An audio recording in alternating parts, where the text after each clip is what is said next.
Mesdames et messieurs, bonjour et ravi de vous retrouver dans cette nouvelle édition de l'Égypte à la Lune, votre fenêtre sur le monde égyptien, votre fenêtre à travers laquelle on essaie de vous présenter presque les grands efforts qui sont déployés par les gouvernements égyptiens ou qui ont émaillé quand même la scène égyptienne durant les derniers jours, que ce soit dans le domaine politique, économique, quand même dans le domaine du tourisme. Justement, nous allons commencer cette nouvelle édition par les activités présidentielles. Et je dois vous rappeler que le président Abdel Fattah al-Sisi s'est réuni lundi avec l'amiral Oussama Rabia, chef de l'autorité du canal de Suez, et Dr Mostafa Al-Gouichi, PDG de la société d'Arsenal du Sud de la mer Rouge. Et bien sûr, Monsieur le Président a été informé des développements concernant le trafic maritime dans le canal de Suez, ainsi que des efforts déployés pour maintenir le niveau des services maritimes et de navigation malgré les défis régionaux et internationaux actuels. Salam Maghrabi, les détails.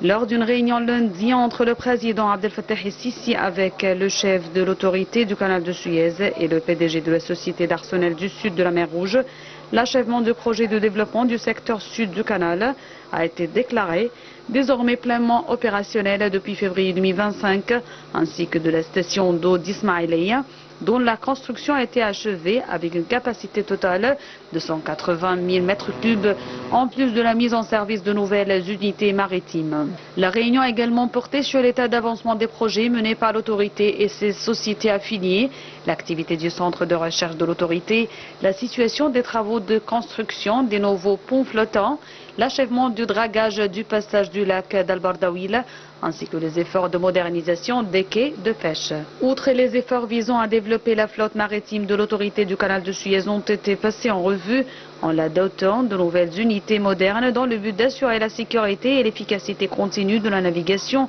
en réponse à la croissance soutenue du commerce mondial, tout en mettant l'accent sur l'industrie maritime locale afin de répondre aux besoins du canal et de ses environs. Le plan de construction de remorqueurs et de bateaux de pêche hauturiers en Égypte a été également présenté, basé sur l'adoption de technologies avancées dans l'objectif d'établir un système intégré de pêche, de production et de conditionnement de poissons. De sa part, le président Sisi a mis l'accent sur l'importance de renforcer la communication efficace entre l'autorité du canal de Suez et ses clients et de consolider ses relations stratégiques avec les grandes compagnies maritimes et les organisations internationales concernées, notamment en période de crise. Il a également dirigé de poursuivre le développement des services de navigation et maritime conformément aux plus hauts standards de qualité. En plus d'optimiser les capacités du canal étant un pilier essentiel du commerce mondial, tout en soulignant la nécessité de créer de nouvelles opportunités d'emploi dans le secteur de la construction navale.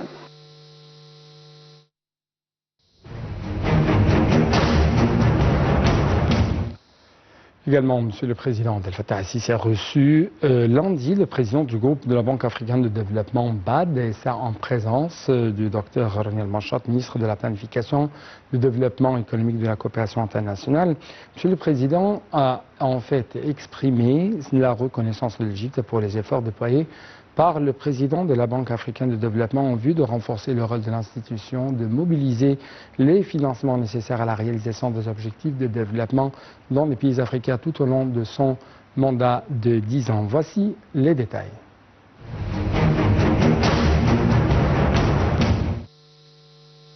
Lors d'une rencontre avec le président du groupe de la Banque africaine de développement, le président Abdel Fattah el-Sisi a exprimé la reconnaissance de l'Égypte pour les efforts déployés par le président de la Banque africaine de développement en vue de renforcer le rôle de l'institution et de mobiliser les financements nécessaires à la réalisation des objectifs de développement dans les pays africains tout au long de son mandat de 10 ans. Il a souhaité le plein succès dans ses prochaines missions, réaffirmant l'engagement de l'Égypte à poursuivre son soutien à la banque, y compris en coopération avec son futur président. Pour sa part, le président de la banque a salué ce soutien, louant le rôle central de l'Égypte dans la promotion des efforts de la banque en faveur du développement en Afrique au cours des dernières années. Le porte-parole a ajouté que la rencontre a porté sur les relations entre l'Égypte et la banque, ainsi que sur les moyens de les renforcer, mettant l'accent sur l'importance de poursuivre le développement de la coopération dans divers domaines, notamment les énergies nouvelles et renouvelables, les infrastructures, le renforcement du rôle du secteur privé dans la réalisation du développement, la création d'emplois, la sécurité alimentaire et de l'eau, l'efficacité énergétique, le développement des capacités industrielles et l'accélération de la transition numérique. Les deux parties ont également insisté sur la nécessité de maintenir le soutien de la banque aux efforts de l'Égypte visant à promouvoir la croissance, le développement et la réforme économique, ainsi qu'à mettre en œuvre les projets inscrits dans le cadre de la plateforme nationale de programme Nouvé.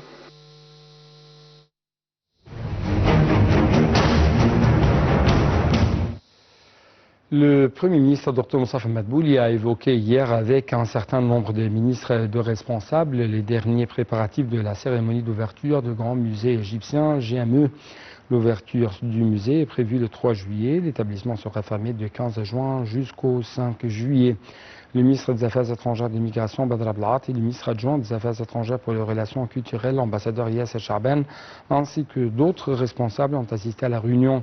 Plusieurs chefs d'État et de gouvernement ainsi que des chefs des entreprises sont attendus le 3 juillet en Égypte pour assister à la cérémonie d'inauguration. Le ministre des Affaires étrangères Badr Abdelghati et son homologue chypriote Konstantinos Kombos ont confirmé la nécessité de redoubler les efforts en faveur d'une escalade, plutôt en faveur des désescalades dans la région pour y renforcer la sécurité et la stabilité. Lors d'un appel téléphonique, Abdelghati a salué les relations bilatérales privilégiées et souhaité promouvoir la coopération dans les domaines économiques et commerciaux ainsi que sur le plan de l'emploi de la main-d'œuvre égyptienne en Chypre. Le chef de la diplomatie s'est félicité également du soutien de Chypre à l'Égypte au sein des institutions de l'Union européenne, surtout en ce qui concerne l'enveloppe financière européenne qui lui est accordée. Les deux ministres ont souligné l'importance de suivre les résultats du 10e sommet du mécanisme de coopération tripartite réunissant l'Égypte et Chypre et la Grèce, tenu en janvier au Caire. Les questions régionales et internationales d'intérêt commun étaient au menu des discussions en cours desquelles Abdelghati a évoqué les efforts déployés par l'Égypte pour un cessez-le-feu à Gaza et l'acheminement de l'aide humanitaire. Également, Monsieur le ministre égyptien des Affaires étrangères, Dr Badr Abdelghati, a eu lundi un entretien téléphonique avec Johann Wadephul, le nouveau ministre allemand des Affaires étrangères. Il s'agissait du premier contact entre deux ministres depuis la formation du nouveau gouvernement allemand. Le ministre des Affaires étrangères a félicité son homologue allemand pour sa prise de fonction, saluant les relations étroites entre l'Égypte et les deux pays amis. Il a de même exprimé son aspiration à renforcer la coopération dans les domaines économiques, politiques, commerciaux et d'investissement pour réaliser les intérêts communs des deux peuples. L'appel a porté sur les moyens de faire progresser les relations bilatérales, notamment dans les domaines du commerce et de l'investissement. Le ministre Abdelghati a salué le rôle des entreprises allemandes dans le soutien au développement de l'Égypte à travers le développement des infrastructures au cours des dernières années. Il a souligné son engagement à continuer de développer les relations économiques en encourageant davantage d'investissements allemands en Égypte et en augmentant les échanges commerciaux et les exportations égyptiennes vers le marché allemand. Il a de même passé en revue les nombreux domaines qui sont attractifs pour l'investissement, notamment l'énergie et les énergies renouvelables. L'appel a également abordé la question de l'immigration de transfert de travailleurs qualifiés vers l'Allemagne, exprimant l'espoir d'une coopération plus avancée dans ce domaine.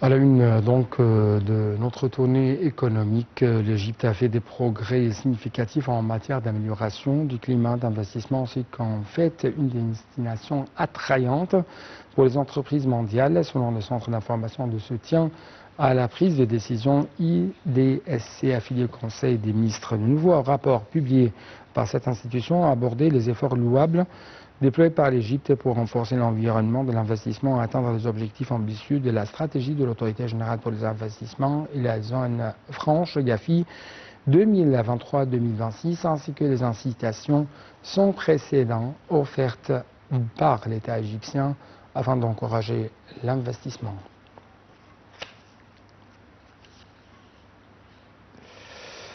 3 nouveaux gisements de pétrole et de gaz découverts en Égypte. En fait, ces découvertes s'inscrivent dans le cadre de la stratégie du ministère du pétrole et des ressources minières qui souhaite améliorer les taux de production et qui souhaite également encourager les entreprises du secteur à multiplier le forage exploratoire. Le point tout de suite.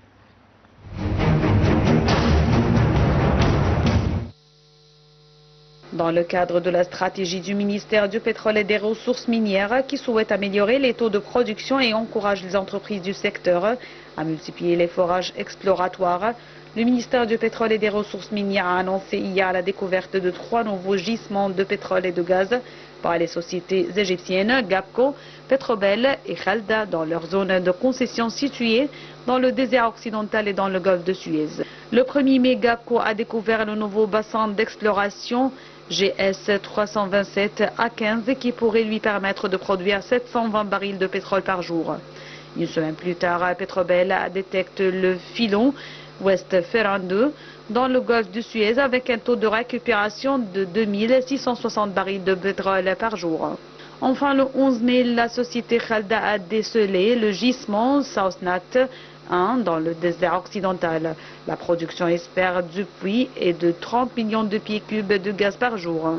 Les 3 sociétés ont engagé des travaux pour évaluer le volume des réserves de puits de pétrole et également mesurer la pression du puits South Nat 1. Ces découvertes s'inscrivent dans le cadre de la stratégie du ministère qui souhaite améliorer les taux de production et encourage les entreprises du secteur à multiplier les forages exploratoires.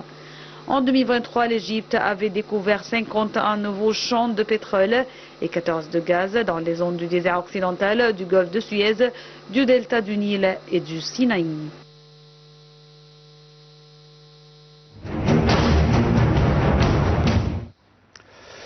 Le canal de Suez a réduit de 15% les droits de transit pour les porte-conteneurs d'un tonnage net de 130 000 tonnes au plus à compter de jeudi 15 mai 2025 et ce pour une période de 90 jours.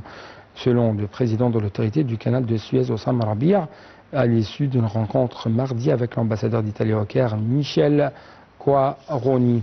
Cette mesure vise à encourager les grandes compagnies maritimes à reprendre le transit vers le canal de Suez après l'amélioration de la sécurité en mer Rouge. Le canal de Suez, qui a adapté une stratégie ambitieuse pour moderniser les services logistiques fournis à ses clients, cherche à conclure des partenariats avec les grandes entreprises internationales. C'est ce qu'a affirmé Rabia, qui a exprimé son aspiration à ouvrir de nouveaux horizons de coopération avec les compagnies maritimes italiennes. Quaroni a pour sa part salué les efforts déployés par l'Égypte pour restaurer la stabilité dans la région de la mer Rouge. À la mi-avril, Rabia avait affirmé dans un entretien avec des médias arabes que le revenu du canal de Suez avait chuté de plus de 60% en 2024. Les revenus du canal de Suez au premier trimestre de l'année 2025 se sont élevés à $1 milliard environ, un niveau comparable à celui de la même période de 2024. Rabia a également indiqué que le nombre de navires passant dans le canal a augmenté de 0,7% en mars par rapport à février. Clôturons donc cette édition de l'Égypte à l'une par cette nouvelle. L'ambassadeur d'Égypte à Pretoria, Ahmad Sherif, a souligné l'importance de la concertation des efforts pour renforcer les échanges commerciaux entre l'Égypte et l'Afrique du Sud, compte tenu du fait que les économies des deux pays sont les plus importantes d'Afrique. Cette confirmation a été faite lors de l'accueil par l'ambassadeur de la mission promotionnelle menée par le Conseil égyptien d'exportation des industries alimentaires en Afrique du Sud. Sherif a salué la croissance tangible des exportations égyptiennes des industries alimentaires ayant enregistré 6,1 milliards de dollars en 2024, soit une augmentation de 21% par rapport à l'an précédent, dans 3,1 milliards de dollars vers le continent africain. Donc c'était tout pour cette édition de l'Égypte à l'une. Merci beaucoup pour votre attention. Rendez-vous à la semaine prochaine. Au revoir.